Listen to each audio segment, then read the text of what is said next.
Paul McCartney's name may conjure images of legendary concerts, songs that practically everyone has heard at least once, and music history. Then you come across a newspaper that reads, "Paul McCartney's wealth is simply unacceptable." That's a daring assertion that immediately sparks debate.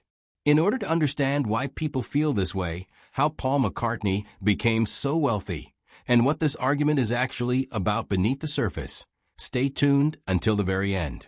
Let's start by being clear. Paul McCartney did not become wealthy by mistake. He was a member of the Beatles, one of the greatest musical success stories in history. His songs have influenced popular culture. He has done worldwide tours. He has developed a profession that has continued for decades, rather than just a little period of time.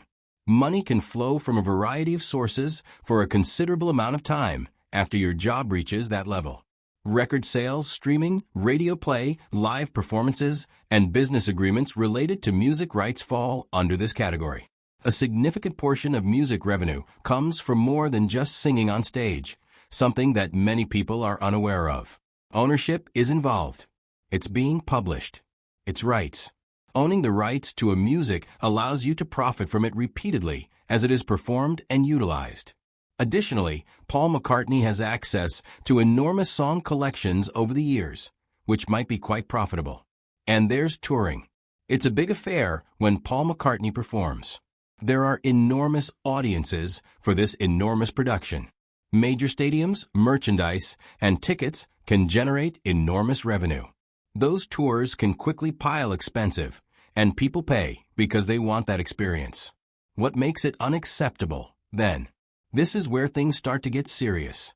It's not personal for a lot of folks. It hurts. It's the sensation of seeing ordinary families struggle while the wealthiest people live in a separate world. Stress is pervasive. People put in long hours at work, and bills continue to rise. Then they come across someone who has more money than they can comprehend. Even if that individual earned it through art, it can still feel unfair. However, two distinct debates are taking place concurrently, and they become confused. Paul McCartney's personality is one topic of discussion. The system is the subject of the other argument.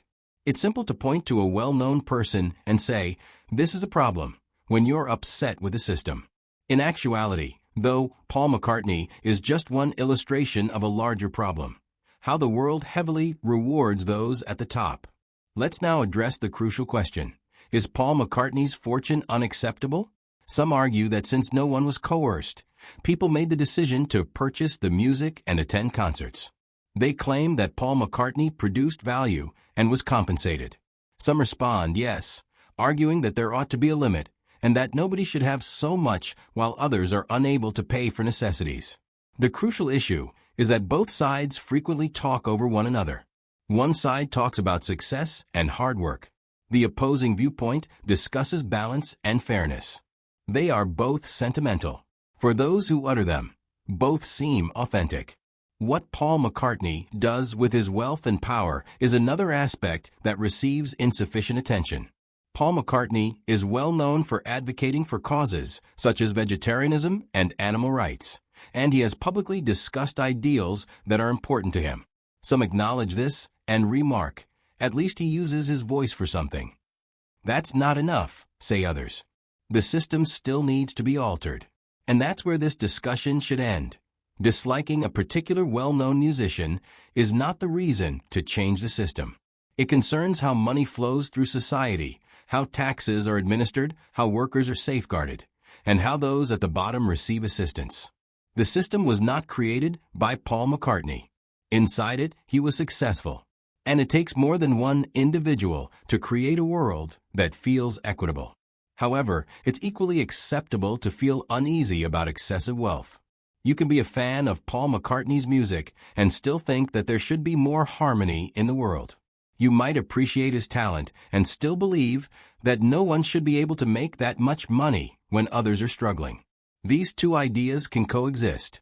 I now want to know if you believe that extreme celebrity wealth should be restricted or if it is just and earned. Let me know in the comments. Please like the video, subscribe, and share it with a friend if you would want to see more videos that explain complex subjects in plain, understandable terms.